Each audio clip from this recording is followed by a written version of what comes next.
דיברנו איתה.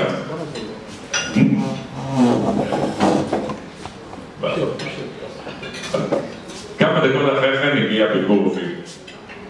יוסי היה חבוש מכף רגל ועד ראש, רק העיניים והפה, והוא ככה בחוץ. הוא לא ידע מי נמצא על ידו. אני הולך להביא אותך יוסי. הוא לא ידע מי נמצא על ידו, והוא שאל את הרופא, בדק, דיבר איתו, לדבר הוא כן יכול היה. אז הוא אמר, דוקטור, אני לא יודע במה נפגעתי, אבל תגיד לי את האמת. העבר שלי יעבוד?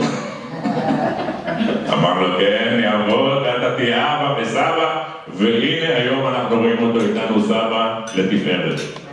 שלושה ילדים, איתנו מחליטים, לנור מנהלת חינוך של כל מוסדות גיורלך חיפה, ובן עובד באינטל, תואר שני, לא יודע מה הוא עושה באינטל, לא יודע מה הוא עושה שם, הוא עובד כבר באינטל כבר 6 שנים, ומורה ציפורה, יותר חשוב. מורה ציפורה לא נפרד כמובן מעולם, הייתה בפציעה וזה, ואחרי שנתיים אחרי שנפצעתי, התחברתי איכשהו לאסתי בקייטנה, היא עובדה יחד עם עוד חברה שלנו שם, והכרתי בקייטנה הזאת את מי שאמורה להיות בעתידה והיום היא אשתי היקרה, דינה, והמורה ציפורה הייתה בחתונה כמובן, כן, המורה ציפורה הייתה בחתונה, והבנתי שציפורה היא ממשיכה ללמד, ומאז שנכנסתי לקופת חולים, קצת התחיל לדרדר המצב שלה, לא התייחס בפירוט כמובן, ולקחתי על עצמי ונשבעתי בנוכחות דין הרעייתי, שהאדם הזה, כל מה שאני במערכת, לא יחסר כלום, כל מה שאפשר לתת לה, אני אתן. מורה ציפורה היום מתאהבת בגיל 90. ההפתעה שרציתי מאוד לעשות לכם, נשבע לכם, זה היה, סיפרתי את זה רק לדור, לשלום ולרותי, היא הייתה אמורה להיות פה הערב, עשיתי פה, היא עברה לתל אביב, אני בקשר עם הילדים שלה, עשיתי מאמצים מדהים להביא אותם. אחר כך,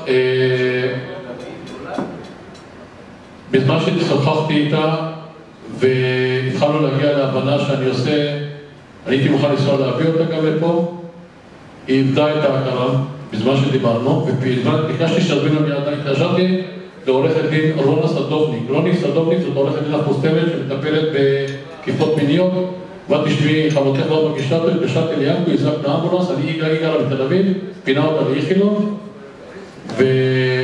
ויומיים ככה היא הייתה במצב לא סימפטי, נתנו לה כמה מנות דם והיא החזירו אותה למצב נורמלי לפני חודש. ינקו זה בן הגדול שלו? ינקו זה בן הגדול,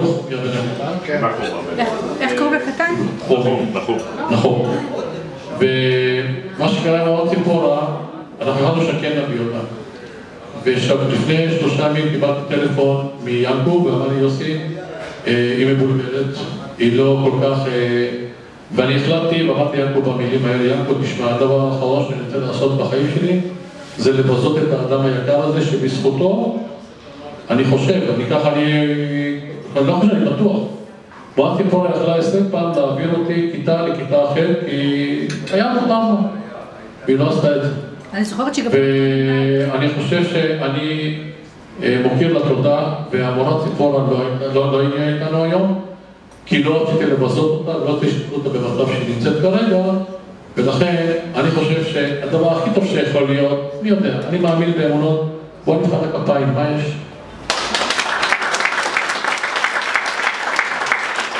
אוקיי, חבר'ה.